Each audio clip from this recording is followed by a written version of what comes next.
I got a lame claim to fame, and it's that I know Spicy C. You're watching Swamp Things.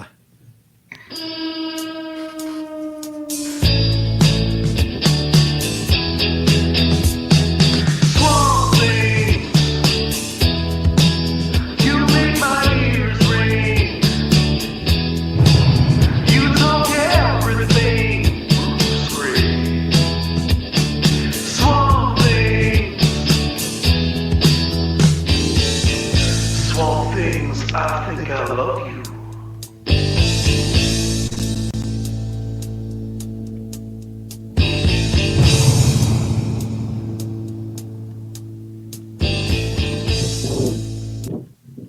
Alrighty, hi everybody. Thanks for joining us today for our show, Swamp Things Episode 6. I'm here with my illustrious and very pink-shirted co-host, Spicy C. I am, of course, the Sam Tater, and we are actually recording remotely today because we're terrible at tech. Uh-oh, we could flush ourselves. We could flush ourselves. Should I flush ourselves? Sure. That's the sound anyway. Yeah, there you go. Flushing. So what happened, Sam? Tell the people. Oh, well, we recorded an episode that was recorded to nowhere. It was recorded into the cyberverse. Too bad. It disappeared and it's gone. So we are re-recording this episode. It was probably our best episode ever. Might have been. And now we have to try to recreate it, and it won't be as good. We have to recreate it in all its awesomeness. We cannot do that. We're going to fail again. We are going to fail again. So we're failures. We've been flushed. We're also flushing someone else today, so that's kind of cool.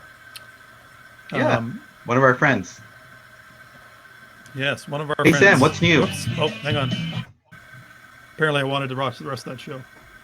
What's new? Well, update from the farm. We are officially done first cut. Woo!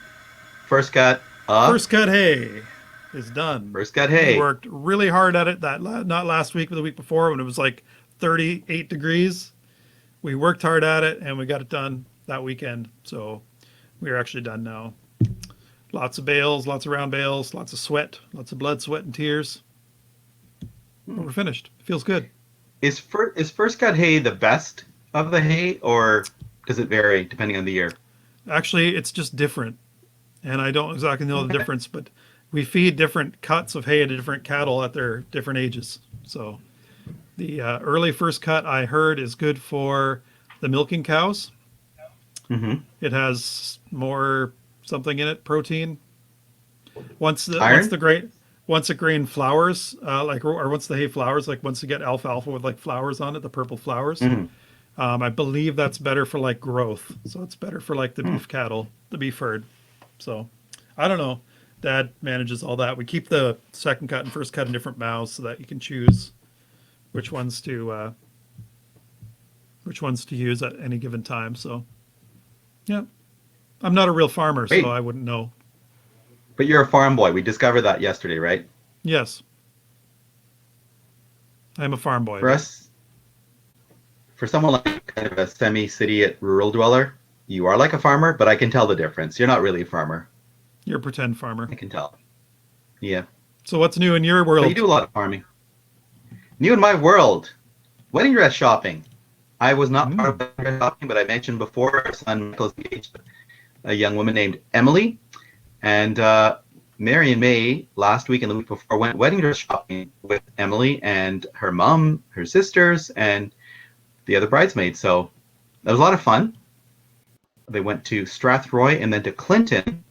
And I believe Emily has now selected a wedding dress from one of the places they went. That's a big moment. Good. Big moment for the women folk. Yep. Sure. No, it's great. It's a way to spend time with the family into which your son is marrying for Mary and May. So that was good. Of course it is. And they had fun doing it, and they enjoyed it. That's new with me. And also, I hate summer. Did I mention that? I hate summer.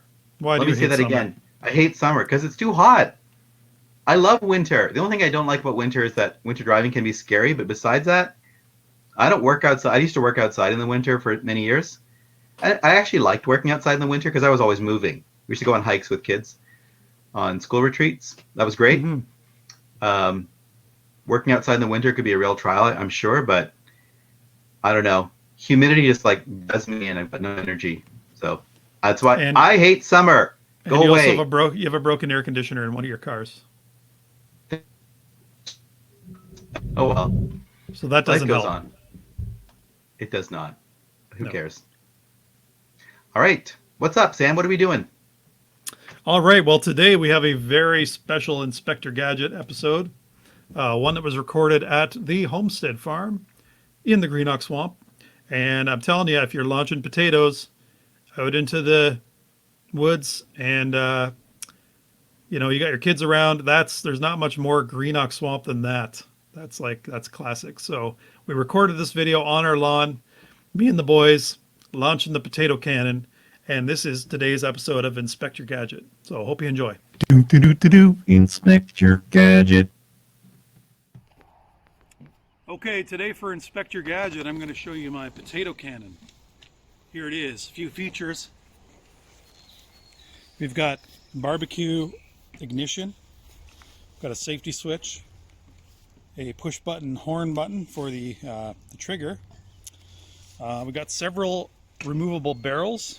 So this particular barrel, and they thread in here, so this barrel is for potatoes or a squash ball.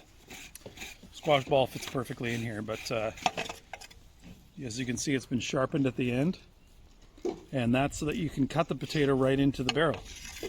So I'm going to put the barrel back in there, thread it back in here.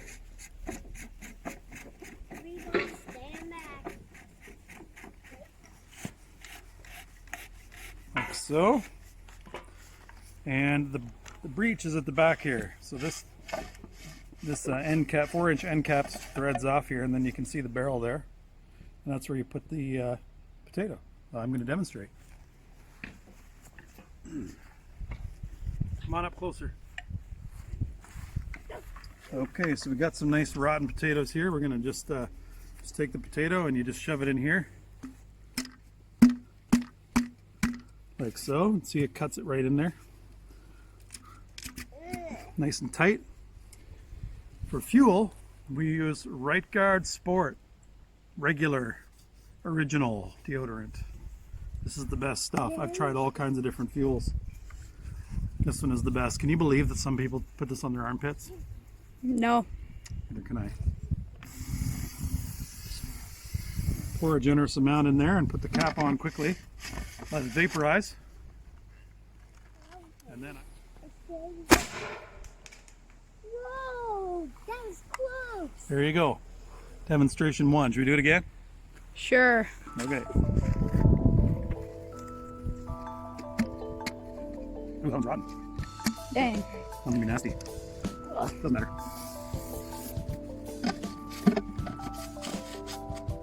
Okay, here we go. Shoot that tree over there. Was that tree? Yeah. Okay. Here we go. We meant it. Or not. Okay, we can cut this part. Weird. Needed more fuel. Okay. Okay. Okay. Jet Oreo. Woo! Nasty. That was all rotten. Oh, I'd like to point out too that on the grass here we got a nice jawbone with the teeth still in it. Look, there's a tooth. Wow. Here, want the tooth? Dad, that's mine. That's not one of your teeth. Here, here's another one. The tooth. Anybody else want one? Look, there's a big molar. There you go. Oh, another one. Isn't that good? Wow. Hey, these are healthy too. Too bad the end is dead. Oh, healthy. Okay. Oh, healthy. Oh, that one feels squishy too. Here's one of these little ones. Hey, Ogie, that was an ammo tooth. Hey, Ogie, that was ammo bone. Oh, that looks nice. That fit right in there.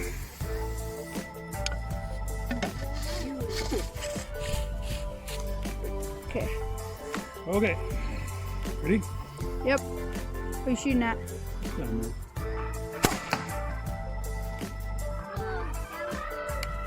Holy cow! Okay, we are going to try and find out where Sam shot the potato cannon. There's some piece of potato right there. As you can see, some squashed potato. And I think he shot most of them up there in the tree. Oh, that's awesome.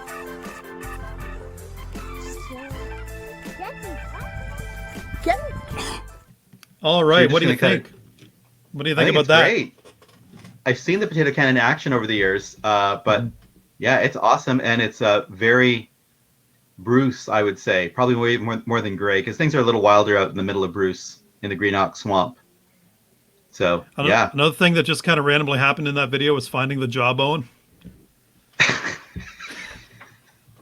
Just laying there on my Yeah. lawn. My dog obviously left it on our lawn, and it was nice and dry, so the bones came out easy. The teeth came out easy.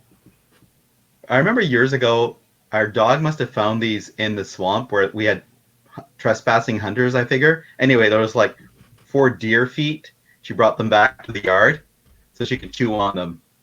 Still a Yep. bit of flesh and skin hanging on them. There you go. Yep, they just leave them laying all over the place. Yeah. Fun for Yes. the dog. Fun for the dog. Fun for the kids holding those teeth. Sure. Yeah, sure. All Yeah, right. that potato cannon. gun will take the bark right off a tree. It's pretty powerful. It's a lot of fun too. And I Especially in keep the saying spring. there's a connection between Sam Tater and Tater as in potato. So it would make sense that you would have a potato cannon. I am pretty legendary for my potato cannon. It's true. That's my Yeah. lane claim to fame. Hey, I know what? a guy with a potato cannon. Oh yeah, that is a super lame claim Yeah. to fame. All right, we have a segment of analog life today, which is pretty exciting. Do you want to intro it, Spicy C, and I'll grab it? I'll grab it. Yeah, so analog life is about stuff that you can hold, touch, feel, see, and do things with in real life, otherwise known as analog. And Sam brought something. I had a couple of these when I was a kid. He's got a whole bunch, and they are called Great Illustrated Classic Comic Books.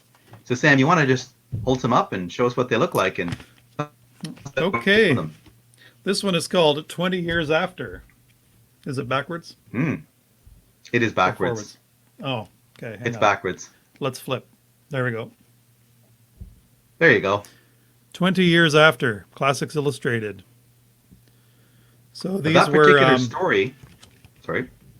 well, I was going to say these were, they varied between 5 cents and 15 cents. And this one's from 1966, but I have one here from 1945. So they must have run for, a couple decades. Hamlet, Yep. Hamlet. and it's Probably the ghost. what would you call it? Like just a summarized version in comic book format, right? Yeah, it's really interesting because I guess whoever put them out decided comic books are really popular with the kids these days. I guess comic books are really popular with the kids these days again because of all the Marvel movies and stuff and the DC movies. You know what else is? Yeah, you know what else so- is popular? Bowl cuts. Well, they figure that's how people have their hair done in the Middle Ages. That's terrible. Wow. Which one is that? This is Hamlet. Hamlet. Yep. We've also got Mutiny on the Bounty. I don't think I ever read that one. It's based on a true story of a mutiny on a British ship. against Romeo a and cruel Juliet's captain, missing Captain missing Bligh. the cover. Romeo and Juliet. The Spy. Don't know what that is. No idea. Or do I? Looks like it's from like maybe like Civil War era, somewhere around there. I don't even. That's Robin Hood, but it's missing a cover too. The House of the Seven Gables. By Nathaniel heard of it. Hawthorne. Marco Polo. The Hunchback. Mm-hmm. The ra- in the Reign of Terror. by Haven't heard of that G.A. one yet. Henty. I don't even know what that is. A guy wearing a beret there, but what is it? It's not a beret, actually. It's called a Phrygian cap. Okay, So basically, it was during the French Revolution. There was a thing called the Reign of Terror where they like just started to kill a bunch of aristocrats and priests and stuff. for some reason To I their own knew you leaders. would know a random fact about that hat It's that not I a random mistakenly fact, called a it beret. is. Because you're a know-it-all. You think you know everything, It's true. and you're bossy. The Talisman. I have heard of that one. Hmm. Sir Walter Scott. The funny thing is, when we found this bag of Classics Illustrated, and I remembered reading them when I was a kid. Like I remembered them being out and like actually reading through them. Certain ones, like I remember reading The War of the Worlds. Remember that one being kind of cool. Remember how they? Do you remember? I remember that story a little bit. Do you remember how they conquered the Martian invaders? No, I believe they got chicken pox, really? and they were very susceptible to chicken pox or something, Oh. some virus. Did I say virus? Oops. There is no chicken pox anymore. Only COVID. Okay. Treasure Island. David Copperfield. Yeah. And one more. A Connecticut Yankee in King Arthur's Court. That's like the time travel one, right? Yeah. So it's like an American from the 1800s with all this 1800s technology, knowledge of 1800s technology, who does time travel back to the court of King Arthur in the so-called Middle Ages, and he uses all his knowledge of technology to like take over and supposedly fight for good. So what they did, I think, well, he kind of ran into some problems. Hey, look, it's got white supremacists in it. That's the kind of thing women wore in the Middle Ages. I believe those are called KKK. No, Yeah, no, they're not. yeah, that's what you said. Sure. So the point of these Great Illustrated Classics is all these, let's call them educators, realized people are not reading the classic books anymore, and we're losing all these amazing stories. So let's put them in a form that the kids these days will like. Comic books. And I actually think it kind of worked. I read a few of them. And you obviously read a few of them as well. So, it's kind of a neat idea. And I don't know. What do you think? It's a little bit like what movies and video games do more so now. Is they take a story and make it more accessible, make it shorter. People are too impatient to read the whole thing.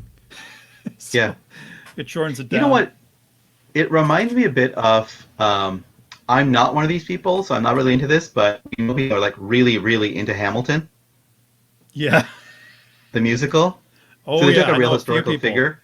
Mhm. Yeah, I'm not one of those people. Anyway, that's a whole other story. But what they did, which is like the Great Illustrated Classics, is they took a real historical person with real historical events and obviously a point of view of what he represented or could represent today, and they stage it as a huge Broadway musical, which is an analog event in itself. Maybe we should talk to like a Hamilton fan person and that's an analog segment, especially if they saw it in person.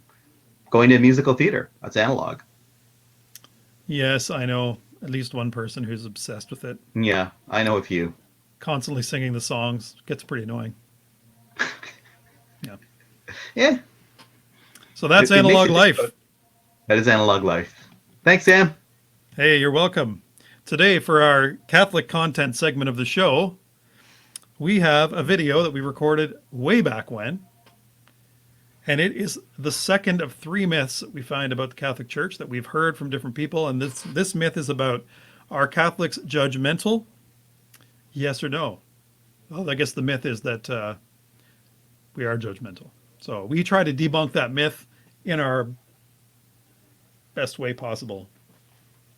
Enjoy. Right on. Hopefully, we want to also say that we're going to be taking comments and questions For sure. in as we go. So, Well, and can I say why we take comments, questions? I think you'll agree with this. okay, Because we know that you're probably smarter than we are, at least in some respect. Seriously. I think I'm Probably pretty most smart. And respects. I know Sam's pretty smart, but you're probably smarter than we are in at least some ways that you can point things out, show us things, reveal things to us that we don't know. Yeah, and neither of us Educate is us. above reproach or correction. So if you have any corrections to make, we'd love to talk about and make fun of you for correcting us. No, we're kidding. But you can make fun of us. Oh, never mind. So email us, leave us a voicemail. We'll put you on the show. We'd be happy to. We love you. We love your comments. The second one I actually think is kind of a fair myth. Like, it's actually not just a myth. It's actually real, sadly, and it applies to me as well. Maybe it applies to you. It's that Catholics are preachy and judgy. How I would they just get that triggered impression? Sam. I just triggered Sam. This is great. How would they get that impression? I have no idea. Oh, man. Okay. Where to begin? Where to begin? Here's the thing. It looks so different from the inside and from the outside. I'm thinking about one of my son's good friends who he met through university. Great guy. But when he was at university, he kind of, his default position, because that would be true for many people, is that, not really sure what he thought about abortion, which is a huge controversial topic in the Catholic community, and for people who are aware of our belief that abortion is wrong because you're killing someone. So his default position was, well, it's really hard to like make a decision for someone else. I shouldn't be doing that. So if a woman becomes pregnant, she should have the choice about what to do about that. It's her body. It is her life. And that's all true. So that was kind of his default. Now, I would say, from what I hear from my son, that they didn't like have like these huge fights or debates. It's just that he began because through friendship, I would say through friendship with my son, here's somebody who had sincere views about why, no matter how hard the circumstances may be, and no matter how much support the woman in that situation may need, there's still something wrong that happens when a baby is killed before being born. I know that's really controversial. So, but if you're from the outside looking in, what you might see is a group of people, and we have marches and rallies and prayers and messages about this, who are just telling women, you might think like this, we're just telling women, hey, when life is really hard, we're telling you not to do the thing that you feel you need to do the most, which is to get your life back in order. And like, we can tell you how to live your life on something so fundamental as what's going on within you, not within us. Mm-hmm. No wonder we can sound preachy and judgy, especially if we're really angry because we're calling you, which sometimes happens. People get called murderers. People get called killers, whether it's the women or the doctors and the medical people. That's what we end up conveying. So can I just say that it's for me, it's two things. It's and tying into what you said, I think if I could summarize what you said, it's sort of the old adage like walk a mile in their shoes, or it's the idea that we have to listen, and I think that's actually something Christians, Catholics, Charles, for sure, everybody is fairly bad at and needs to work on is to be able to listen to the other side, to the other perspective. Yep. Now, where I think the second word I wanted to talk about was balance. Mm-hmm. Like, there has to be a balance, because we want people to talk about things they're passionate about. Yep. You think of someone preachy. When someone is preachy, they're talking about something they're passionate about, they really believe in. Yeah. But really what makes them preachy as opposed to just informative or having a discussion is that they're not listening as well. Mm-hmm. There has to kind of be a balance between, I believe I'm right and I want to share that with you. I want to tell you that you're wrong and I'm right, or we want to have a debate about that, or at least talk about that. Mm-hmm. But it has to be in a context of love and understanding. It also has to be fair, and it has to be after having listened and tried to understand the other person. I think if those conditions are met, it stops being preachy and it starts being a conversation, which is what I would like to see it more as. Mm-hmm. It doesn't mean you're not right when you're telling someone what you believe, but it does mean that it's going to be received a different way. I think so. Not going to be received in a way that is demeaning or that makes you feel like you're, being judged. Yeah. It's going to be said in a way that says, I love you as a person. I care about you. And I still want you to know what I believe. I still believe that I'm right. Yeah. But at the end of the day, I'm still going to love you. I'm still going to care about you. And you are still my brother or sister. Well, that I think reflects the way things went with my son's friend. Mm-hmm. It was in the context of a friendship where two guys are just talking about stuff. And there was not like one, as far as I know, one big, here, let me convince you that I'm right as a Catholic, because that's the way it goes. No, it was more like over time, starting to understand why you can support women, and in fact, I would say definitely need to support women in those situations, and say, yeah, but that's still wrong. There's still something evil taking place there that is going to cause harm to the women and other people around her as well. Can I just mention, like, you probably had examples or experiences of... I chose abortion because to me it's the one that's, like, most identified with the Catholic Church. Catholic Church against abortion, which is actually part of the problem, because the main message of the Catholic Church is not about any one issue. It just isn't. In fact, these issues and the way we think about them don't make a lot of sense outside the Catholic Church, especially nowadays, unless you know what the main message is. So, Sam? The main message is that God loves you. Jesus loves you. Yeah. God sent his son Jesus to save you. And he did that because you can't be saved on your own. And our sin has separated us from him. That's our main message. Can I just put it in one word? Jesus. Sure. Yeah. Mm-hmm. I mean, and that does make us sound like religious fanatics or maybe even superstitious, but hopefully you'll bear with us and you'll see where this goes. But like, I also would say I would want to have this conversation with people for whom abortion is something that is a fundamental right, because I have listened to women over the years who've had abortions and try to listen in a supportive way. I remember a girl of 16, her first name was Tiffany. This is going back years, and there's no way to identify her, so I can say her first name. At 15, she had an abortion because her dad said to her when she became pregnant at 15 with her boyfriend, I'm going to kick you out unless you have an abortion. So at 16, she's coming to our food bank and getting food from us and saying, I decided to keep the kid this time. And her dad kicked her out. Okay, that's a pretty drastic situation for a 15, 16-year-old to be dealing with. So what did we do? Like, we didn't try to explain to her why what she did the year before was murder. We just listened to her, tried to support her. And, I mean, I think it's a very basic thing. That's part of our responsibility in our community. Provided her with some food, as long as she needed it. I don't know. To me, that's like, how do we respond to abortion? Well, there you go. I think something else that I've learned along the way that's made a lot of sense to me is just recognizing that it takes people time and that people are on a journey. Yeah. Charles and I just listened to a testimony, which we're going to be showing on our live stream at Mass, of a young woman. I'm not going to say her name on here, but you'll see her on the video. And she's recently had a conversion, just kind of an awakening in her faith. She's sort of met Jesus, and not sort of, she did, in a real way. And it really transformed her life in a lot of ways. But it took her a long time. It took her years of sort of being in contact with our parish and watching the Alpha videos, and in particular the mentoring, the slow and steady and reassuring presence of a person that she really cared for, that cared for her and was willing to go on the long run. Yeah. And her views didn't change overnight. I think that's what I'm trying to say. Yeah. The people's views on things like abortion that are really, we feel really strongly about, they don't change overnight. It's not like people all of a sudden go, oh yeah, you're right, I'm going to change my view now.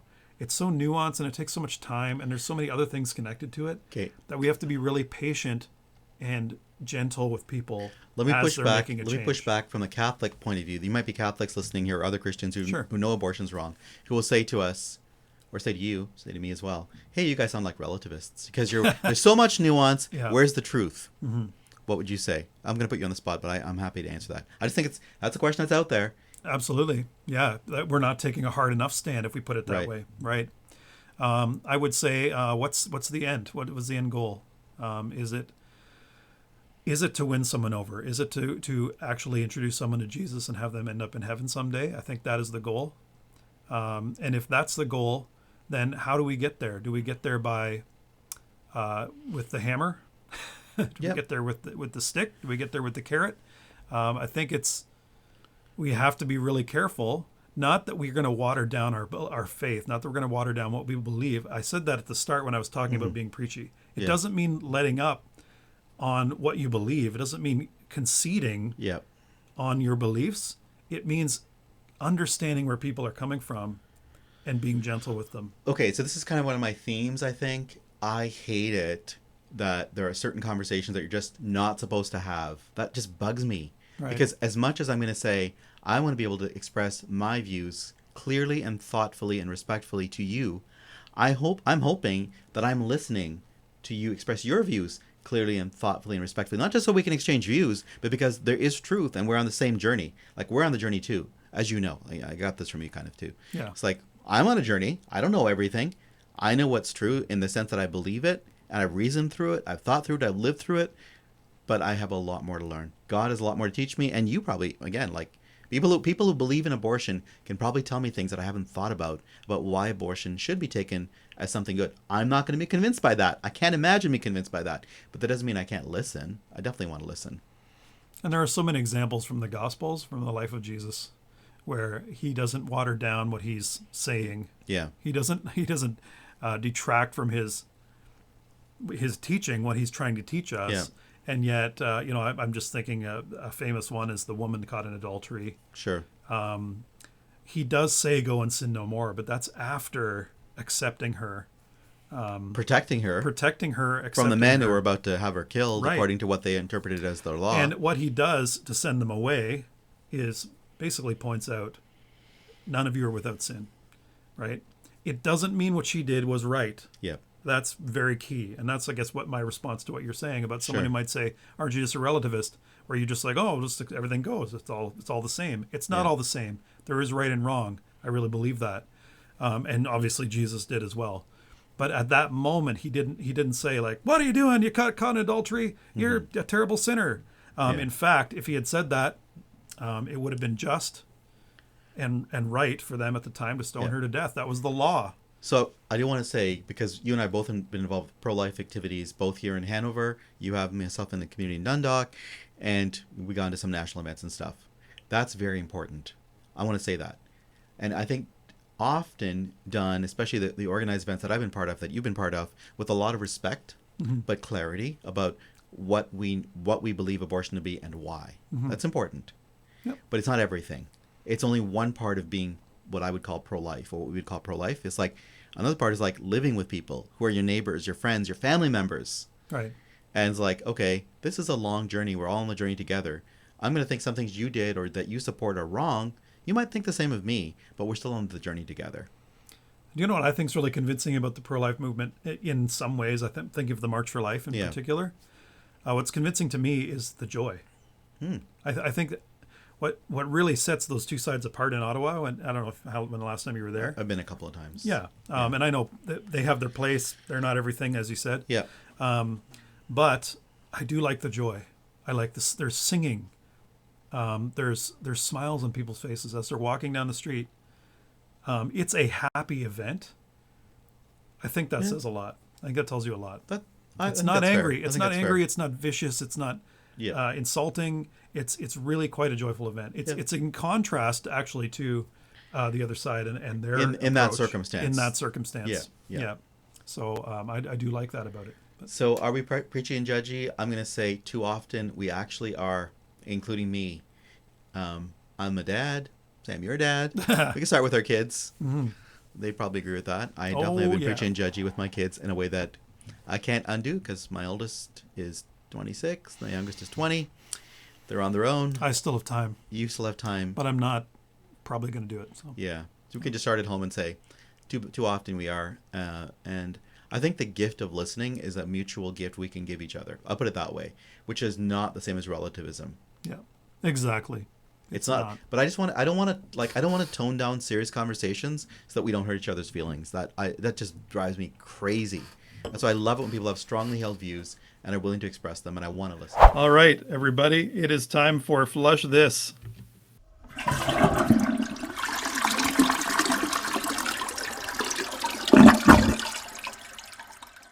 So who are you flushing today? Well, okay, today I am flushing Father Gary Schlack. Now I know we What? just interviewed Father Gary Schlack a little while ago. You're not- Had a great interview with him, nice talk about his love of Lord of the Rings and his love of those nasty shakes with all the vegetables in them and peanut butter. And I know we just kind of said a really nice goodbye to him, but I'm flushing him because, well, like other things that we don't need anymore and we want to get rid of, what do we do with those things? We flush them. So that's why we're flushing Father Gary, because we don't need him anymore and we want to get rid of him. And Cambridge is downhill and downstream from Bruce Gray. True, possibly. He's literally going down to Cambridge Yes. with the wastewater down the wastewater Grand River. flowing down, gravity pulling it down toward Cambridge. Yep. Yeah. I always had this joke that anything south of us was like closer to hell. Yeah. Stupid, I know, but Anyway, so yeah, that's the reason we're flushing him. Also because, you know, like when you flush the toilet and you never see it again. I hate long goodbyes, and I hate always being. I hate my emotions being dragged back out. So when I've said goodbye to somebody, it's like a permanent goodbye. It's nice when they don't show up again and bother you. So Side of your we're life. hoping, we're hoping that by flushing Father Gary, we, we'll keep Never him see him away. again? Never see him again. No, I don't mean that, but like I hope we he's see not him watching again. this. He hasn't seen a single video that I've made. So anyway, Father Gary, we flush you. Oh, that's not. That's not it. Whoops. It's this one.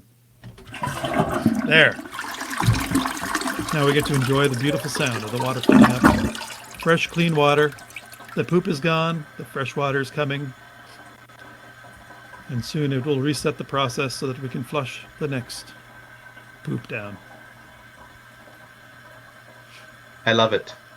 I just said poop, so now the podcast is actually funny. It's complete.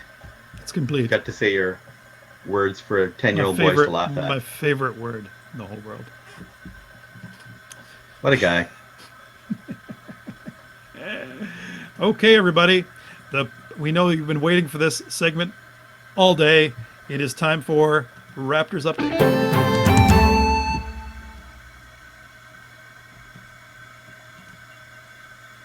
All right, and today for Raptors Update, we have a very special viewer comment, which Spicy C will tell you about right now. So the viewer comment was, I understand this. It makes a lot of sense. It's a reasonable thing. Like, what does the Raptors update have to do with Swamp Things? After all, Swamp Things is about Bruce Gray. It's about Catholic stuff. It's about analog life. Those things kind of fit together. But the viewer comment was, where does the Raptors stuff fit in? Now, we just did a segment on the Catholics are judgy, which we said are partly true. And I'm going to say maybe the viewer comment was a little judgy as well. Sorry to say that, but it might be true. So anyway, why should we care about the Raptors? That's a really good question. Because I know at least one of us doesn't care about the Raptors. Right, Sam? Right. So why do I care about the Raptors? I became a basketball fanatic back in '85 because I was in residence with a couple of guys from America, and they were watching something called March Madness, which is a huge basketball tournament. And there's the stupid Raptors mascot whom did we flush him before? No, we talked about him though. God bless the man, but love the man, don't love the mascot.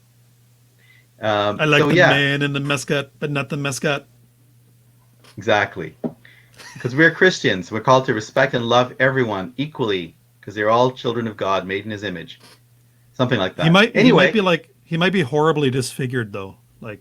Well, I know people are horribly disfigured. I know, but he covers his face because he's hiding something about his appearance. That's what I think. Maybe so.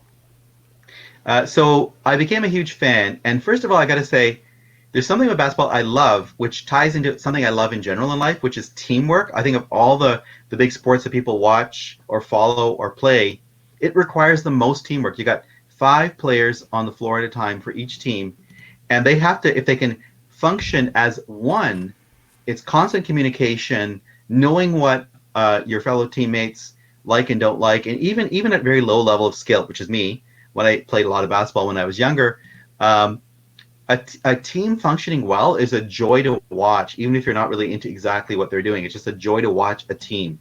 Then specifically about the game, there's something about the simplicity of the game, just trying to get a ball into a hoop, and the ball goes into the hoop, and then what happens is you score. It's that simple. I know a lot of games are like that too, a lot of these major games.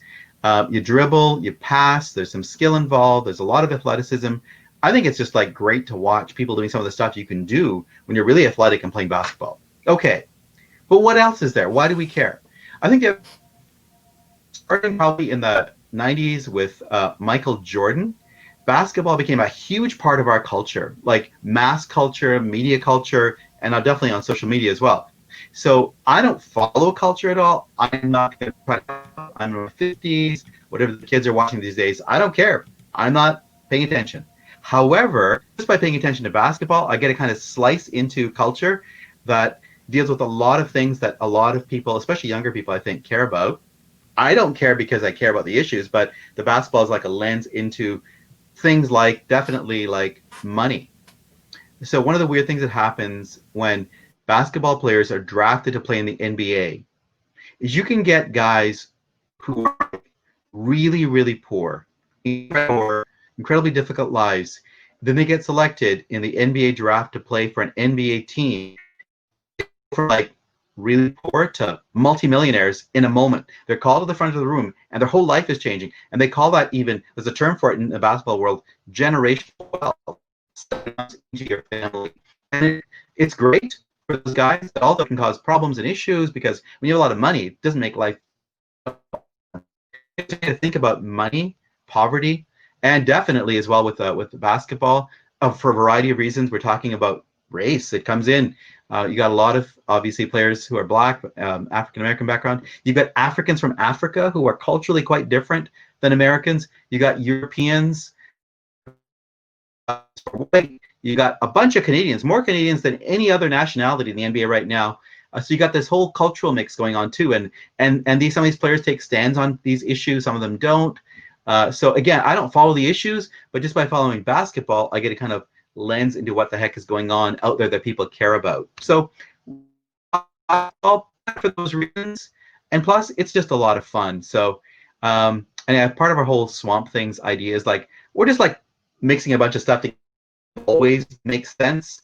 That is a bit like Sam and me doing stuff together. So that is why we care. Thank you. So like us, Swamp Things is a mixture of things that doesn't always make sense. Especially you and me trying to do stuff together. Yeah. I'm often confused. How about you? Oh, yeah. Yeah, I'm often like, why are we together? Why am I with this person doing this, talking about this right now when I hate him so much? I don't even like to think of us as together, doing stuff together, not together. No. No, we're often at like totally opposite ends of the Sure. whatever the issue is. We do agree a lot too, I Exactly. suppose. I know we do. We're friends. They're very different personalities. Yeah, we both like attention. Yes, It's kind of sad, but true. it's true. Okay, I think that's it. I just noticed from this angle, it looks like I'm looking down on you. It's true. You're a lot taller than I am. Not that much taller. Hey, you. Listen here. Now you got to turn the other way. It's a giant. Ah! The magic of video. Oh, it's Jesus. Hi, Jesus. No, I meant hi, Jesus. Don't. Hi, Jesus. Can I rub your feet a little bit? I'm glad you're a Christian, like me. I just heard a crack of thunder. Okay, No, I'm coming for you. kidding.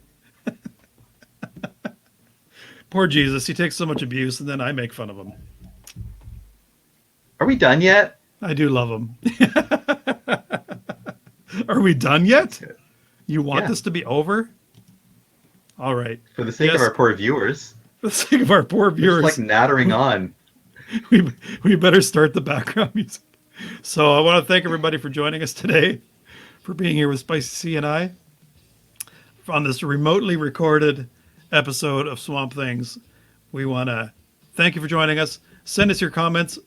As you've probably noticed, we've mentioned comments, even bad ones, on the show. So email us at swampthingspodcast@gmail.com. That's swampthingspodcast@gmail.com. Check us out on YouTube and all of the places you find podcasts. Thanks for listening. Share with your friends. God bless you all. Goodbye. And then to say, Spicy C. Stay spicy. Stay spicy, everybody.